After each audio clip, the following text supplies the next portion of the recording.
Welcome to the Clinical Education Initiative podcast, Conversations with CEI, where we feature conversations with clinical experts, their experience and insights on current health issues in the areas of HIV, primary care and prevention, sexual health, hepatitis C, and drug user health. Hello, and welcome to Conversations with CEI. My name is Marguerite Urban. I'm an infectious disease physician at the University of Rochester, and I'm joining you today as part of the New York State Clinical Education Initiative's Sexual Health Center of Excellence. I'm here with my colleague, Dr. Daniela DiMarco. Hi, I'm Daniela DiMarco. I'm also an infectious disease physician at the University of Rochester and working with the CEI. We are going to talk to you today about our experiences at the CDC's Sexually Transmitted Infection Prevention Conference.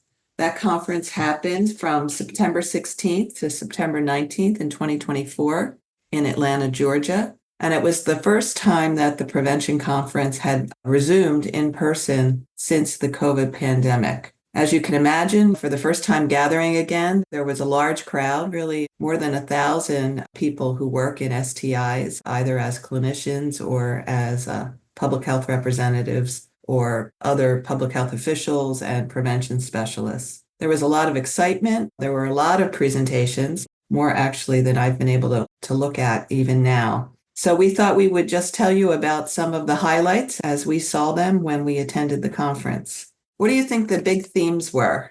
Between the two of us, we attended some similar and some different sessions, but some of the big themes were gonorrhea resistance, syphilis and congenital syphilis, Doxy-PEP, and some of the real world implementations of that. The last one was really future directions of STI prevention work, presented from a few different perspectives, including basic science and all the way over to the funding side of the spectrum. So pretty exciting stuff. Yeah, I'd agree with that. I think maybe overarching all of that was concern and even alarm, if you will, about the rising rates of STIs. I think that's in the background of everything. You pretty much couldn't go to a session without it starting with some sort of epigraph that was basically going up and often going up steeply in the United States. And we are really in times of tremendous outbreaks of syphilis, gonorrhea, and chlamydia. A little bit of talk about Mpox while we were there as well, which in New York State at least is classified as an STI. I went to the late breaker session on the last day. These were presentations that were submitted because of recent data. And I was struck by the similarities in a couple of presentations about syphilis that was occurring in cisgender women. I think that was a theme overall about the rise in syphilis in women, and with that, the rise in congenital syphilis. And there was a presentation by Roxanne Karani from Seattle at the late breaker session that looked at syphilis in cisgender women and men who have sex in women in their area. And they found that syphilis increased from 3% of all cases in 2016, this is syphilis in women, to 30% of all cases in 2023. And when they looked more closely, particularly in 2024, they found that women were more likely to be inadequately treated in 2024, with 21% not really receiving treatment or the appropriate treatment, versus 0% in 2016. All the cases were successfully treated then. They did find that diagnoses were made more often in the recent years in emergency departments, in corrections facilities, and drug treatment centers, atypical settings for sexual health care. And they noted that increased from 3% to 34%. And that change, that shift in the location of diagnosis, they felt correlated with that rise in inadequate treatment. And it seemed that women that were diagnosed in standard sexual health clinics or family planning clinics or general FQHCs were more likely to be appropriately treated. They felt like that really had some implications for how you do follow-up of STI testing. There was a high proportion of individuals who were experiencing housing instability among women diagnosed with syphilis, and that was as high as 30%, but that really remained constant over these years. So that wasn't associated with this increase in women. That was a constant even back in 2016. In that same session, there was a presentation from Dr. Park from UCLA, who looked at syphilis treatment among those with pregnancy potential. And they found that there was an association of methamphetamine use, where that was found in 10% of non-pregnant individuals and 12% of pregnant individuals with syphilis. That meth association was associated with a higher odds of treatment in the non-pregnant individuals, but a lower odds of treatment in those with pregnancy. And they went on and did a multivariate analysis where they adjusted for age and race and housing and incarceration status. And they found that meth association with more likely treatment in those that were not pregnant fell out, but it persisted for those that were pregnant. So they really postulated that for those with drug use, and particularly methamphetamine use and syphilis with pregnancy potential, that one of the concerns might be concerns about legal implications of drug use and child custody and potentially losing custody after birth. So those two were linked together, I thought, about rising cases in women and some associations with drug use, leading to more diagnosis in locations where drug use might be either treated in a healthcare setting or associated with incarceration in a corrections setting, and really needing to be careful to be sure that those diagnoses are followed up and adequate treatment is given. Yeah, I think for me, it highlighted a couple of things. One, just meth use, where we hear a lot about substance use in general and opioid use associated with STIs. I think there were a few sessions that really focused on meth use and some of those associations. But the other thing was that for women, there's, as you mentioned, that association with inadequate treatment and follow-up when they have some sort of temporary housing. So it sounds like they might be experiencing homelessness, or they might have, as you said, been incarcerated or having other temporary living situations. It seems like for part of the population, they've flushed out how to ensure treatment and follow-up in those groups, but for women, that hasn't quite come to fruition yet. So it does present some unique opportunities for public health intervention, for sure. I did notice there were a lot of poster presentations about different programs that attempted to intervene in that cycle by having either specific teams that would go out into the community to attempt to locate patients and facilitate treatment, or other creative ways to really link both diagnosis and treatment to populations, particularly populations of women that had some of the other effects of these social determinants of health, like housing instability and economic instability and so on. So it seems like that's really an area of a lot of active program development and research. Another topic that I think we both went through a lot of sessions on was Doxy-PEP. And I really appreciated the analysis, in some cases preliminary, of the real-world implementation. So Dr. Jason Zucker presented a nice talk about adherence, but overall usage statistics from his clinic in New York City. And he was able to show that our adherence was around 60% in the real world, so to speak, rather than upwards of 80%, which they saw in most of the clinical trials. So it was a nice demonstration about how things in the real world are different than in that very controlled setting. And it was, I think, similar in some other aspects of what we saw with Doxy-PEP usage when it was presented from different centers who talked about real world implementation. And I think that 60% is similar to what we see with adherence to on-demand HIV PrEP. With the concepts similar of how to take them, it makes sense that adherence is similar. So it was interesting to see that. I went to that session also, and he really pointed out that it was adherence guided by the person's sense of their personal risk. So they used Doxy-PEP when they felt that the encounter warranted it, that there was some risk of STIs, and they didn't use it in situations where they felt that there wasn't risk, similar to on-demand HIV PrEP. So it's a little bit different than the way we use the word adherence about, say, HIV therapy, where you really can't have intermittent use of medications that require a certain drug level continuously. We might even have to think about how we use the word adherence there. Is our goal 100%, the use of Doxy-PEP with 100% of sexual encounters, when really the goal is just to prevent STIs? And if you can accurately assess that, maybe you don't have to be adherent 100% of the time. It turns out a person's assessment of their partner and potential STI risk from that partner was pretty good.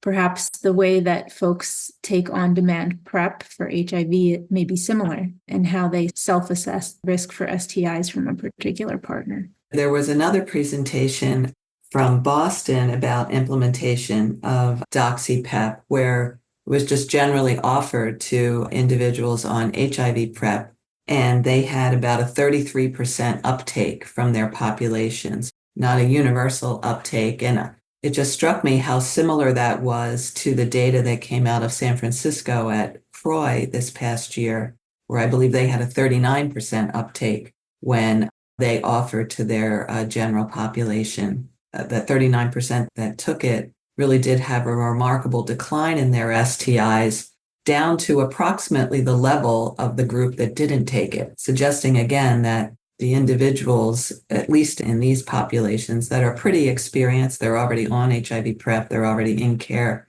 had a fairly good assessment of where their risks might lie about acquiring STIs. Another thing about Doxy-PEP that I thought was interesting that cut across a few different presentations, in 3 different presentations that I heard, there were a group that assessed the use of doxycycline as post-exposure prophylaxis in their population before they formally implemented a protocol to start using that in their setting. In each of those, one was Providence, one was Los Angeles, and one was Washington, D.C., although they were reporting on a gathering of people from around the country. But in each of those, it was 18 to 19% of the population had already used Doxy-PEP prior to the location actually implementing it. So this is already out there, and in at least these surveys, it's almost 20% had already used this at some point.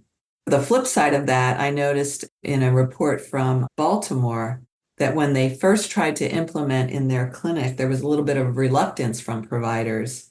And it was really only about less than 20% of providers were offering Doxy-PEP to those who might qualify by their protocol. And whether that was reluctance or just busyness or a need to change the medical record to make the documentation of that offer to be more clear, I'm not exactly sure, but it seemed like there was a learning curve, if you will, in a clinical setting to have providers bring this protocol on board. I think, again, mirrors the days of early HIV PrEP. A lot of parallels there. We should jump a little bit to gonorrhea. There was a lot of talk about the potential of gonococcal resistance, and especially a lot of talk about resistance associated with Doxy-PEP, because that's one of the biggest concerns about the use of doxycycline in this way.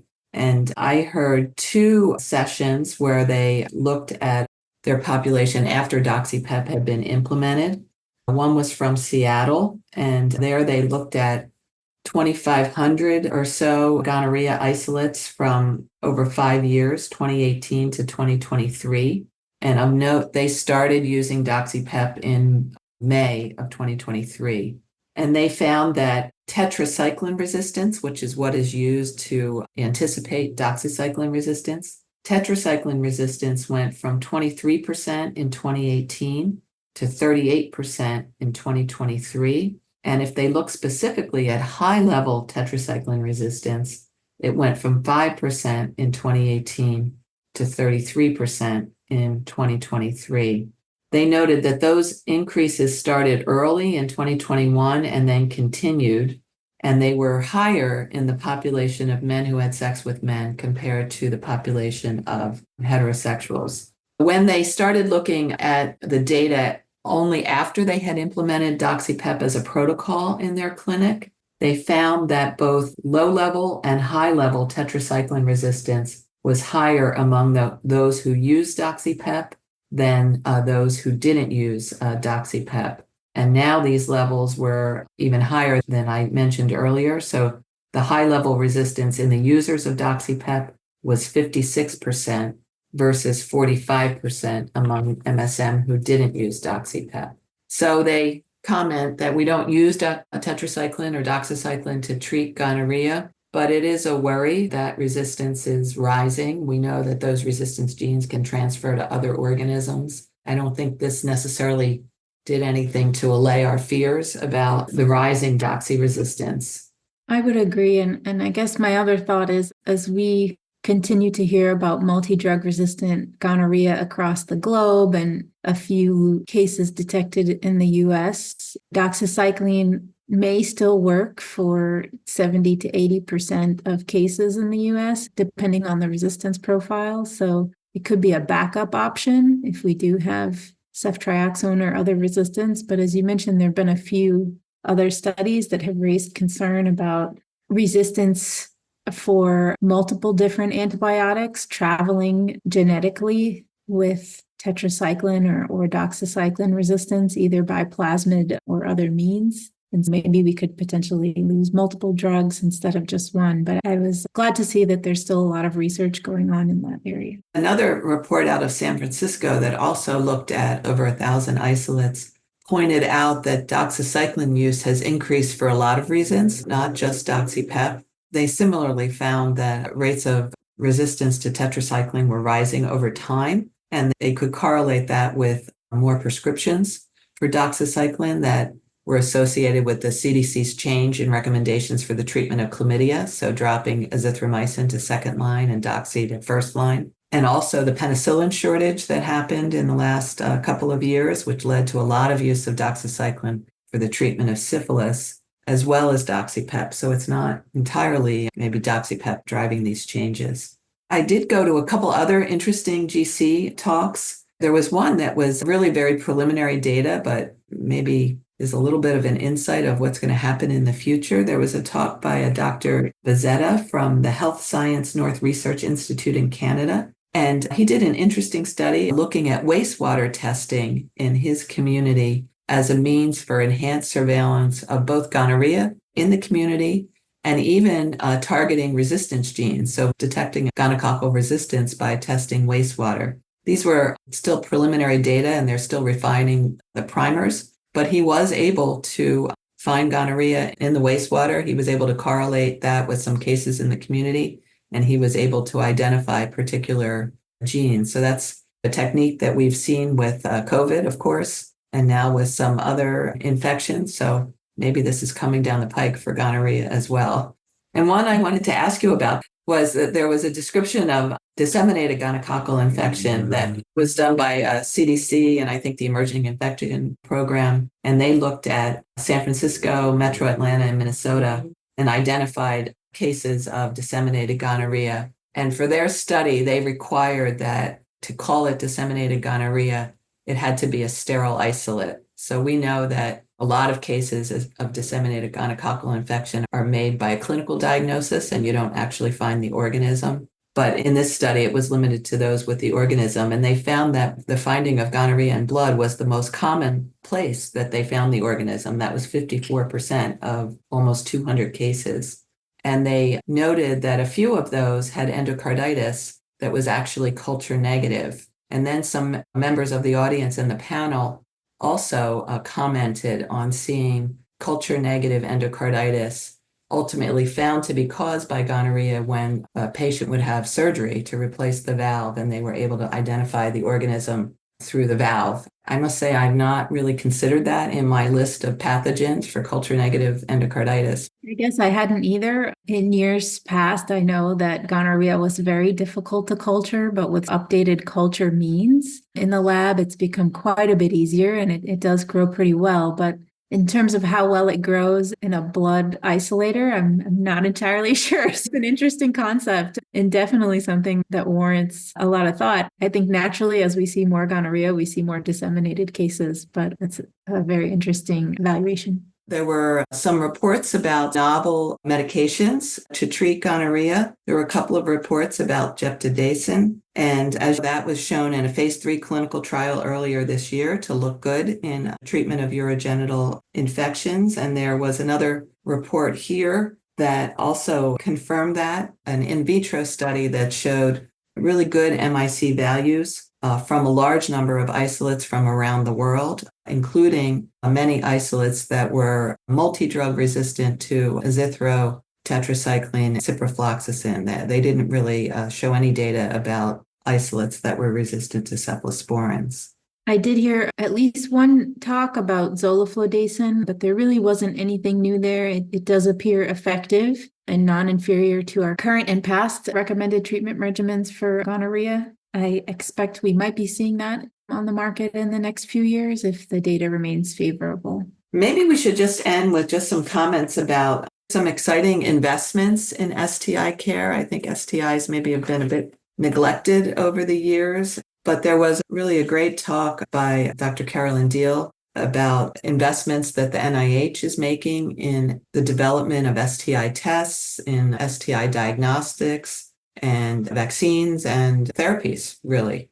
That was exciting that there's a funding heading in this direction. There was a lot of attention to a recent announcement about multiple grants to fund new diagnostics for syphilis. We can maybe look forward to some possibilities for new diagnostics for syphilis, some new point of care tests, a movement towards self-collection. Even though STIs are rising, that's perhaps fueled a bit more interest in trying to combat these epidemics. Definitely, I agree. I was excited to hear there's a trial coming up comparing doxycycline to other beta-lactams for syphilis. That'll be really useful, particularly considering neurosyphilis, and sometimes IV penicillin's not possible. And it was really nice to hear that things like HSV and syphilis in general haven't been totally forgotten, and there's a lot of funding towards trying to improve diagnostics and treatments for those conditions. So maybe that's enough for today. It gives you a little sense of how overwhelming it was, actually, because there was so much great information presented. And I'm sure we'll see some publications coming out about a lot of these presentations with some more detail. Thanks, everyone, for joining us on Conversations with CEI. And we look forward to talking with you again soon. Thank you for tuning in.